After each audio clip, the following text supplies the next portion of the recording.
Nous allons reprendre. Donc, tous ceux qui veulent entendre parler d'inclusion et de diversité dans les industries créatives, je vous invite à rentrer dans notre bulle French Touch pour bien entendre, pour pouvoir poser des questions à la fin, pour être face à nos intervenants. Allez-y,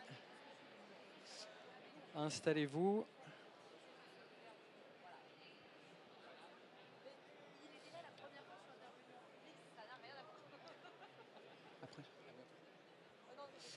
Parfait, nous allons commencer avec cette table ronde Creativity for Good, comment les industries créatives promeuvent la diversité et l'inclusion. Charles Mira, je vous passe la parole. Merci beaucoup, bonjour à tous et bienvenue dans cette bulle French Touch où nous allons évoquer comment les industries créatives peuvent-elles promouvoir la diversité et l'inclusion.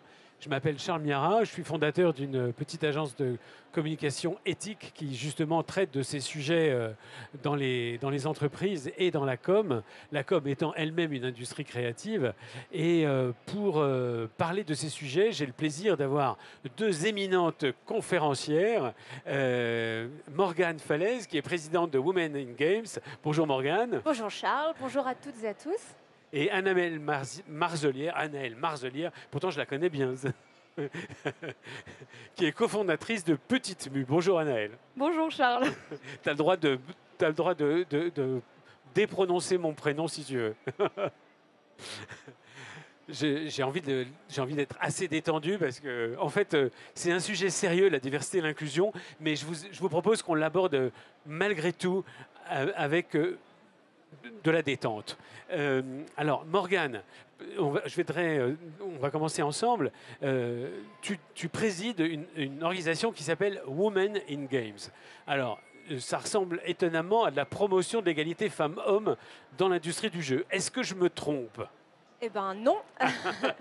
En fait, tout est dans le titre. Women in Games, donc nous, on est la filière France, on est l'association en France. Women in Games, au départ, a été créé en 2018 avec la volonté de promouvoir l'égalité entre les femmes et les hommes dans les entreprises de jeux vidéo. Et c'est vrai qu'avec le temps, on s'est ouvert à la diversité au sens très large, au-delà du genre. D'accord, très bien, merci. Alors, je vais présenter maintenant Anaëlle. Alors, Anaëlle, toi, tu es cofondatrice d'un média qui s'appelle Petite Mue. Alors, Petite Mue, ça n'évoque pas du tout ce que vous faites. Est-ce que tu peux me dire qu'est-ce que c'est que Petite Mue ? Oui, alors Petite Mue, c'est le premier média en France qui sensibilise au handicap invisible. Parce que du coup, c'est ce qui représente... Il y a 80% des handicaps qui sont invisibles en France. Ouais. Et alors, pourquoi vous vous appelez Petite Mue ? Alors le nom, ça vient à la fois de notre histoire personnelle, parce que du coup, on a créé Petite Mue, parce que mon associée et cofondatrice Alice a été diagnostiquée de la sclérose en plaques il y a 3 ans. Et en fait, c'était le mu de auto-immune, parce que la sclérose en plaques est une maladie auto-immune.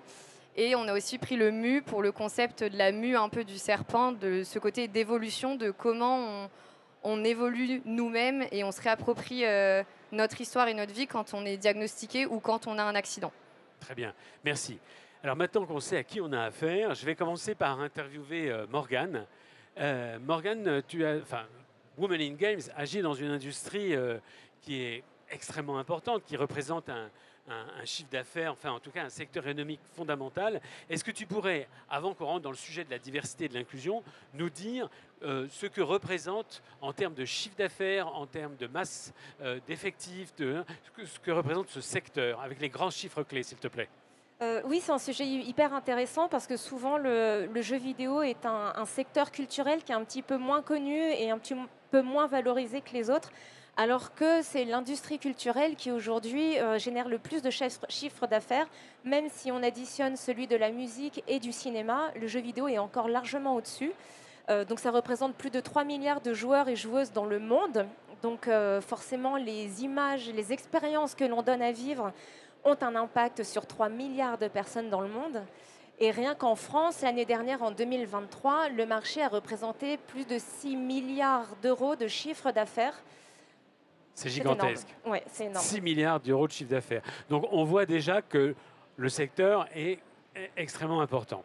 Alors, à quel moment dans la vie d'un acteur de l'industrie, on prend conscience que la nécessité de représenter une différence, une diversité ou tout simplement un genre est nécessaire. Parce que, est-ce que c'est parce qu'il n'y a que des hommes qui sont dans les jeux? Est-ce qu'il n'y a que des hommes qui jouent? Est-ce qu'il n'y a que des hommes dans l'industrie? Quels sont les premiers constats sur la représentation des genres dans cette industrie? C'est au sens très très large. Oui. En fait, historiquement, il n'y avait pas vraiment d'inégalité au sein des équipes de développement. Il y avait autant de femmes que d'hommes qui participaient à la création des jeux vidéo au départ. Puis le marketing est arrivé en se disant, bon, pour être plus efficace, au lieu d'essayer de cibler tout le monde, on va essayer de cibler une catégorie de personnes en particulier. Et c'est là qu'ils ont décidé de cibler plus particulièrement les jeunes hommes. Et du coup, pour servir aussi des objectifs marketing, les équipes de développement se sont mises à développer des jeux plus à destination de cette population-là. Donc notamment avec des personnages masculins pleins de testostérone, tous en muscles, très violents, et des personnages féminins, au contraire, objectifiés, très sexy, dénudés à outrance, etc. Donc il y a ça qui s'est passé d'un côté, et du coup, de fait, il y a eu moins de femmes qui se sont intéressées à la création des jeux vidéo, parce que quand on voit comment les femmes sont représentées, on a peut-être moins envie d'avoir ce genre de collègues auprès de soi. Et puis, de manière générale, dans toutes les industries de la tech ou des sciences, c'est le même constat qui s'est fait partout. Du moment où ça commence à générer de l'argent, les hommes se sont en tout cas, la différence s'est faite à ce moment-là. Plus d'hommes, moins de femmes. Et aujourd'hui, c'est très difficile d'essayer de rétablir cette proportion. Alors, si j'entends bien, ça veut dire que dès qu'il y a le marketing, la finance qui prend le contrôle d'une industrie, la domination masculine prend le dessus. C'est ça? En tout cas, dans les maths, les sciences dures, etc., Ouais. ça s'est fait comme ça aussi, oui. Oui. C'est un petit peu aussi l'histoire de la représentation féminine dans la culture occidentale. C'est ça dont on parle là. Parce que les filles, on leur attribue souvent, dès la maternelle, un rôle dans les jeux, un rôle dans la copie qu'elle doit faire de leur maman, dans le rôle qu'elle doit avoir à la maison, dans le rôle d'assistante nurse, j'ai envie de dire, un petit côté. Est-ce que dans l'industrie, c'était un peu la même chose? Oui, complètement. On s'est retrouvé avec des personnages féminins qui étaient rarement des personnages principaux. Quand ils l'étaient, l'exemple qu'on peut donner, c'était Lara Croft, par exemple. Donc certes, alors elle est ambivalente, elle est géniale, je trouve, parce que c'est à la fois un personnage très puissant, autonome, financièrement autonome aussi, elle fait la bagarre, etc. Mais hyper sexualisée. Les bruits qu'elle fait sont hyper suggestifs. Hors contexte, ça serait très bizarre. Et on n'a pas du tout le pendant chez les hommes. Mais aujourd'hui, ça commence à changer et ça, c'est hyper intéressant. Alors justement, à quel moment un certain nombre d'acteurs, comme vous, ou comme peut-être même des hommes, je ne sais pas, décident de dire, là, il y a un problème, la représentation de la femme est caricaturale et il faut que ça change parce qu'on n'a pas que des objectifs marketing, on a aussi des objectifs éthiques. À quel moment ça arrive ? Dans l'industrie du jeu vidéo, en tout cas, je pense qu'il s'est passé quelque chose au moment de MeToo. Voilà. Et il y a une concordance, en tout cas, d'événements à cette période-là qui ont fait qu'on a eu aussi dans l'industrie du jeu vidéo beaucoup d'histoires qui ont éclaté de harcèlement sexuel, de harcèlement moral au sein des équipes. Donc une lumière a été mise là-dessus, plus dans tout le reste de la société. Et du coup, on a commencé à s'interroger sur les valeurs qu'on voulait porter au sein de nos équipes et les valeurs qu'on voulait mettre dans nos jeux. D'accord. Mais toi, par exemple, tu travailles. Women in Games, c'est une organisation qui agit, mais dans la boîte dans laquelle tu travailles, vous vous posez les mêmes questions? Oui, alors moi j'ai une agence de communication, donc ce sont des métiers très souvent féminins. Ouais. Voilà, on est 9, il y a un seul homme par chez nous, donc D'accord. on a un souci de parité aussi du coup. D'accord. Alors pour revenir à la représentation des femmes dans le jeu, maintenant qu'on a fait ces constats et qu'on se dit qu'on a des objectifs de réhabilitation de la représentation, comment on fait pour agir sur le terrain pour que les choses changent? Alors, Women in Games s'est toujours donné pour mission d'intervenir au sein des studios et chez les éditeurs, donc les personnes qui créent les jeux ou qui les apportent sur les marchés, mais on ne vient pas dire directement aux équipes comment faire leur jeu ou comment représenter les personnes. Notre parti pris, c'est plutôt de dire, OK, si on a des équipes de développement qui sont plus diversifiées, si on a des équipes qui sont plus éveillées à certains sujets de société, de parité, de représentation, d'inclusivité, etc., alors, de fait, dans les jeux, les représentations vont changer. Et c'est effectivement dans ce sens-là que ça va. Ça veut dire que, alors, si je prends par exemple le cinéma, que je connais un petit peu plus, parce qu'il se trouve que je promeus un festival de cours dans le handicap, et notre objectif en termes d'inclusion, c'est de dire un film qui traite de l'inclusion, c'est un film où il y a des acteurs qui jouent et qui sont en situation de handicap, et les techniciens sont aussi en situation de handicap. C'est-à-dire qu'on soit devant ou derrière la caméra, si on veut faire de l'inclusion, il faut que les deux côtés soient représentés par des personnes en situation de handicap. Est-ce que c'est la même chose dans le jeu? Oui, plus ou moins. Enfin, de toute façon, tout ne va pas changer du tout au tout, mais ce qu'il est hyper important, je pense, de garder en tête, c'est que ça ne suffit pas de mettre un personnage féminin, de mettre un personnage LGBT, de mettre un personnage racisé. C'est exactement le même constat qu'on fait, on en a parlé dans le cinéma ou les séries télé. Si les personnages sont mal écrits, ça sera un mauvais jeu. Et du coup, le public va dire « Ah oui, mais c'est parce que tu nous as mis un personnage féminin, alors forcément, ça ne pouvait que mal se passer. » Ce n'est pas le cas du tout. The Last of Us, par exemple, est un succès à tel point que le jeu a été adapté en série télévisée.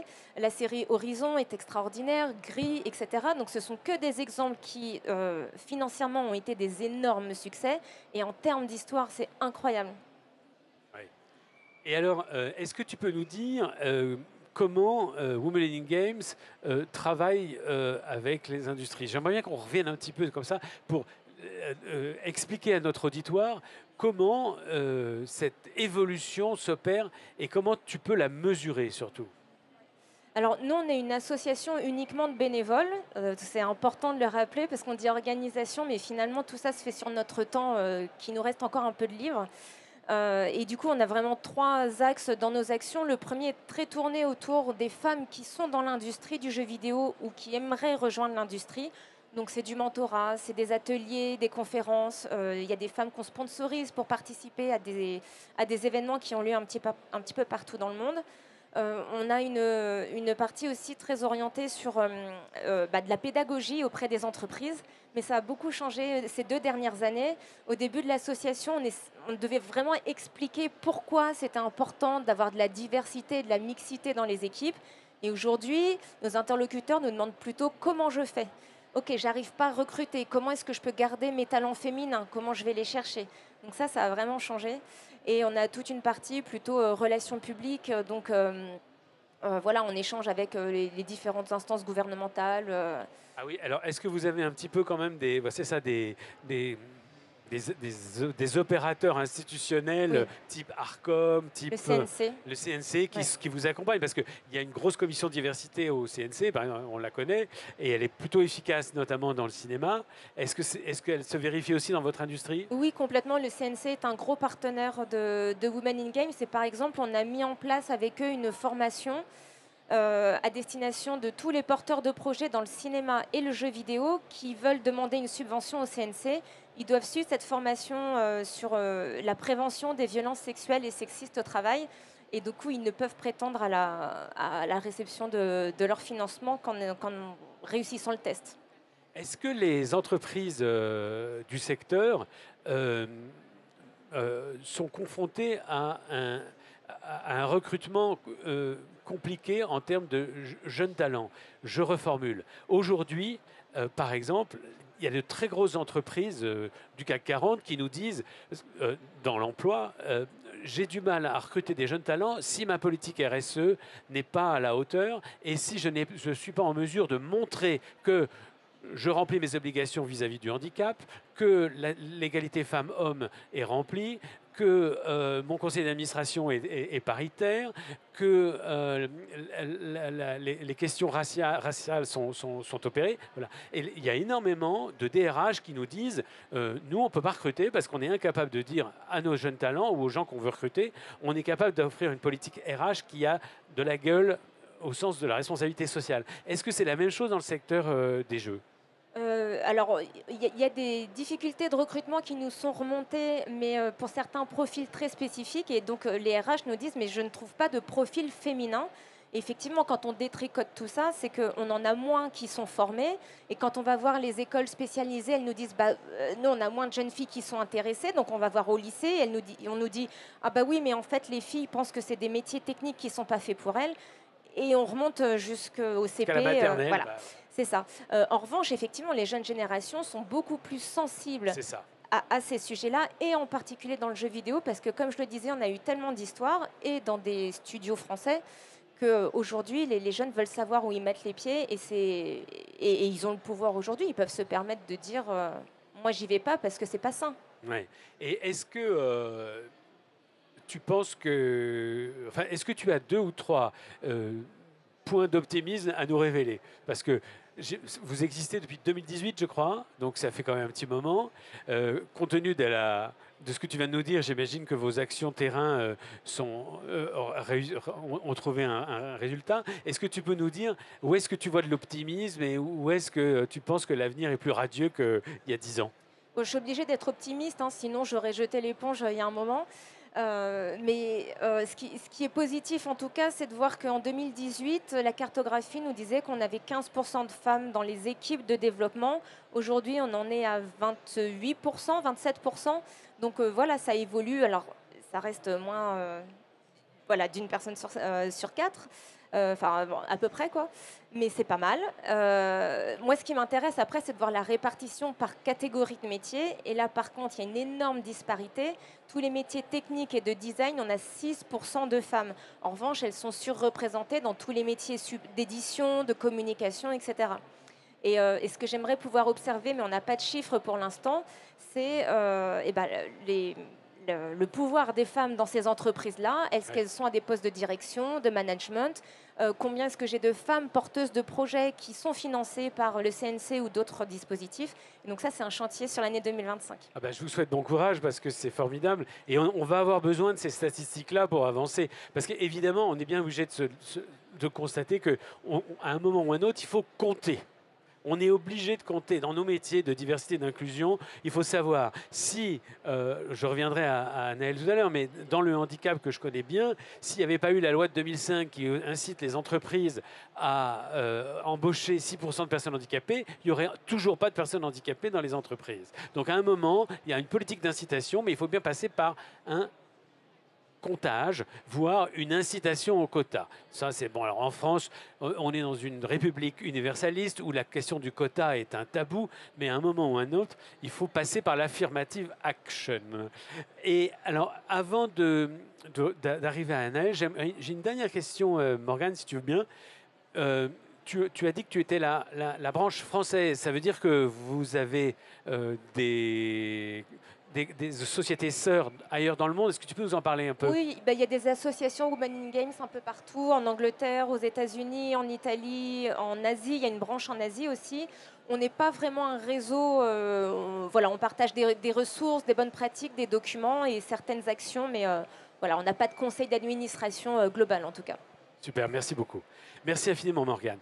Alors, je me retourne vers ma jeune complice Anaëlle. Je me permets la familiarité parce que Anaëlle a monté sa boîte il y a 2 ans. Et en fait, on s'est connus au démarrage de sa société et son histoire, son parcours avec son associé est extraordinaire. Est-ce que tu peux nous raconter comment c'est arrivé? Parce qu'on va parler de handicap invisible. Les gens ne savent pas ce que ça veut dire. Est-ce que tu peux nous dire pourquoi vous avez monté Petite Mue et comment c'est arrivé et comment le handicap invisible est devenu un sujet pour vous? Ça fait beaucoup de questions d'un coup, là. Bah ouais, mais tu as 1 minute. Alors, nous, on a décidé toutes les deux de monter Petite Mue parce qu'on est concernées toutes les deux, chacune à notre façon, par le handicap invisible. L'idée, à l'origine, est venue d'Alice lorsqu'elle a eu son diagnostic, du coup, en 2021. Et en fait, elle a cherché de l'information. Donc déjà, il faut savoir qu'elle avait 24 ans. Donc c'était quelqu'un de jeune, diagnostiqué d'une maladie invisible. Et quand elle a cherché de l'information, etc., elle ne s'est pas retrouvée dans ce qu'elle cherchait. Elle n'a pas trouvé de témoignages. Ou en tout cas, c'était souvent des personnes dans lesquelles elle ne se reconnaissait pas dans les profils. Du coup, elle est venue me voir parce que nous, on était amis et elle savait que de mon côté, j'étais en cours de diagnostic pour des troubles psy et que c'est en plus des troubles qui sont extrêmement stigmatisés aujourd'hui. Donc c'est quelque chose dont j'avais extrêmement peur. Je voulais pas en parler. J'avais peur de tous les clichés qu'il y a autour des troubles psy. Enfin, j'étais complètement renfermée sur moi-même. Et du coup, elle est venue me voir en me disant qu'il fallait qu'on fasse quelque chose, il fallait qu'on brise les tabous et qu'on parle du sujet de façon différente un peu. Donc on a décidé de créer ce média en donnant directement la parole aux personnes concernées en fait, pour qu'elles puissent parler de leur histoire avec leurs mots. Donc à travers des interviews, mais aussi à travers de la BD, parce que moi du coup à la base je suis graphiste et illustratrice et je voulais faire une BD pour raconter un peu ce qui se passait dans ma tête. Donc c'est comme ça que le média est né, sur la base de témoignages et de bandes dessinées de nos histoires personnelles. Voilà. Et c'est ces histoires personnelles qui sont à la base de la représentation dont on va parler maintenant. Il y a un drone qui nous passe au-dessus de la tête, c'est très amusant. Finalement, le handicap, il n'est pas forcément là où on pense. Donc, vous avez choisi deux formes créatives, deux médias, la vidéo et la bande dessinée. Est-ce que tu peux nous dire pourquoi ? La vidéo, c'était vraiment pour pouvoir donner, comme je disais, directement la parole aux personnes concernées, parce que c'est quand même les mieux placés pour parler de ce qu'elles vivent au quotidien. Et la BD, c'était pour, déjà, parce que c'était aussi ma façon de communiquer, on va le dire. Et surtout, c'est que ça permettait de communiquer d'une façon un peu différente. On met toujours un peu d'humour dans nos BD. Nos personnages sont, comme je dis souvent, je dessine des bonhommes patates, en fait. C'est pas des personnages forcément humains. En fait, on met beaucoup de flou sur les pathologies, sur les histoires, parce que le but, c'est pas le nom en soi, mais c'est de parler de l'impact au quotidien, c'est de parler de ce que c'est la réalité des choses. Par exemple, si je prends l'exemple des troubles psy, de montrer que c'est pas aussi hollywoodien que ce qu'on croit, parce que voilà, il y a beaucoup de stigmatisation due à la pop culture ou aux médias. Donc nous, on veut vraiment déconstruire tout ça. Et la BD est vraiment un médium qui permet d'être complètement libre et de pouvoir faire un peu ce qu'on veut avec les histoires. Oui, alors c'est vrai que quand Petite Mue est arrivée, il y a un peu plus de 2 ans maintenant, elles ont révolutionné la façon dont on représentait le handicap. Parce que c'est la première fois qu'on voyait une création graphique imaginer ce que c'était que le handicap. Et là, on est vraiment dans le sujet de notre conférence. Comment représenter la diversité, la différence d'un point de vue créatif. Et alors là, j'aimerais que tu nous expliques un petit peu, toi, comment tu fais pour trouver ces astuces. Alors je sais bien que c'est ton processus créatif personnel, mais est-ce que tu peux nous donner quelques tricks? Parce que c'est très intéressant. Comment tu fais pour représenter le handicap? Si d'abord je parle des histoires, honnêtement, on se base sur nos histoires personnelles et sur les histoires qu'on recueille auprès des personnes qu'on interviewe. Donc c'est assez naturel parce que souvent c'est des anecdotes de vie, c'est des choses que chacun et chacune on a vécu un jour, donc c'est reprendre en fait des choses du quotidien. Et après au niveau de l'illustration, ça c'est vrai que c'est un peu compliqué à expliquer. Je dirais que souvent on essaye de... Il y a des personnages où c'est une évidence. Par exemple, mon tout premier personnage c'était celui de la dépression parce que c'est quelque chose que je côtoie. Et on lui avait même donné un nom, je ne sais pas pourquoi, je l'ai toujours appelé Bob. Je suis désolée si quelqu'un s'appelle Bob. Et c'est quelque chose qui a été toujours personnifié par un petit fantôme noir parce que j'ai été inspirée des petits monstres dans Pac-Man, alors qu'il n'y a rien à voir avec la dépression. Et en fait, des fois, il n'y a absolument aucune logique entre la représentation de mon personnage et la pathologie. Et c'est aussi volontaire, mine de rien, parce qu'on ne veut pas être dans le cliché de ce que c'est. Alors, il y en a qui sont un petit peu plus clichés. Mon perso bipolaire, par exemple, c'est une boîte, c'est un cube surprise, comme les clowns dans les jouets pour enfants, pour l'humeur qui sort quand on a envie. Donc celui-là, il est un petit peu plus stéréotypé. Mais il y en a qui sont beaucoup plus flous. Et le but, c'est qu'on soit vraiment pas dans le cliché et de sortir un peu des stigmates qu'on a. Enfin là, j'ai donné des exemples psy, mais du coup, c'est pareil. On a un perso sur la sclérose en plaques, il y en a un sur l'endométriose. Alors, par exemple, l'endométriose, pour le coup, on a été un peu obligé là de le représenter de façon un peu cliché. Donc, c'est un perso utérus, alors qu'on sait aujourd'hui que l'endométriose n'est pas forcément liée à l'utérus. On peut avoir des douleurs complètement ailleurs et les cellules semblables à l'endomètre peuvent être situées complètement ailleurs dans le corps. Mais là, pour pouvoir communiquer et parler au plus de gens possible, on a été un petit peu obligé, par contre, d'être des fois un peu plus dans le cliché. mais en le déconstruisant à travers l'histoire. Donc c'est un juste milieu. Mais oui, mais c'est formidable parce que je vous assure que autrefois, avant d'imaginer toutes ces représentations, même dans les agences de com, nous, on avait des problèmes parce qu'on mettait toujours un personnage en fauteuil pour dire là, c'est le handicap. Or que les personnages en fauteuil, c'est 4%. À peine 4% du handicap. Donc vous voyez, on est très très loin. Et la façon dont vous avez réussi à faire comprendre, notamment au monde du travail, et là c'est ma deuxième question, comment vous agissez pour que les entreprises puissent comprennent et fassent changer les lignes à l'intérieur de leur staff, quoi. Comment vous vous y prenez? Bah ça a été dans un deuxième temps. En fait, on a interviewé plus de 350 personnes aujourd'hui. Et en fait, ce qui revenait à chaque fois, quelle que soit la pathologie, c'était le handicap et le travail. Du coup, on s'est dit qu'il fallait qu'on fasse quelque chose. Donc, on s'est mis à les sensibiliser directement dans les entreprises à travers ce qu'on faisait aussi sur le média. Donc, on propose de parler du handicap à travers la BD, à travers des expos. Donc, toujours ce côté un petit peu créatif. On fait des ateliers illustratifs aussi. En fait, utiliser le dessin pour vraiment briser les barrières, mine de rien. Mais on se base aussi à travers des conférences et des tables rondes sur le témoignage parce qu'on trouve ça extrêmement important que, comme je disais, les personnes parlent avec leurs mots. Et au sein des entreprises, il y en a justement qui se rendent bien plus compte. Parce que le handicap, sous prétexte qu'il est invisible, beaucoup de personnes déjà ne savent pas que ça existe. Des fois, des personnes concernées ne savent même pas qu'en fait, ils sont en situation de handicap, puisque le mot handicap fait peur aussi. Ils ont l'impression que c'est une tare, et donc c'est important aussi de déconstruire ça, et surtout d'aller en entreprise pour leur dire qu'ils ont des droits, qu'ils peuvent demander ce qu'on appelle la RQTH, qui est du coup la reconnaissance de qualité en tant que travailleur handicapé, et ça leur permet d'avoir des aménagements au quotidien, des aménagements de poste, et de pouvoir travailler dans des meilleures conditions. Donc c'est très très important de sensibiliser sur le sujet dans les entreprises, parce qu'il y en a plein qui ne sont même pas encore au courant. Donc là, vous représentez vraiment la façon dont on a opéré la mutation dans la création, je trouve, parce que vous avez déconstruit l'image du handicap, vous en avez reconstruit une autre de façon positive et il y a des impacts immédiats que vous pouvez mesurer dans les entreprises, j'imagine. Parce que quand tu fais une intervention dans une boîte, tu imagines, enfin, les missions handicap, les DRH, les managers qui sont là, ils voient la différence. Est-ce que vous avez des retours? En fait, souvent, on le voit en direct, c'est-à-dire que pendant nos conférences ou nos prises de parole, il y a souvent des personnes en plein milieu ou au moment du question-réponse qui vont en fait se déclarer alors qu'ils n'en avaient jamais parlé, alors que ça fait 20 ans qu'ils sont dans l'entreprise, ils n'en avaient jamais parlé. Et il y a vraiment, on s'en rend compte presque à chacune de nos interventions, que soit quelqu'un se déclare, soit il y a une ouverture de dialogue entre les collaborateurs, soit certains se rendent compte qu'en fait, ils ont eu des maladresses ou des propos déplacés pensant sous prétexte de la blague ou sous prétexte que ça se voit pas, pensant être pas méchant, parce que souvent c'est plus de la maladresse que de la méchanceté. Mais ils se rendent compte que du coup, oui, ils ont eu des fois des propos déplacés et qu'en fait, ils ont minimisé l'impact du handicap de la personne sous prétexte qu'ils ne se voyaient pas. Donc il y a vraiment un dialogue qui se rétablit là-dessus.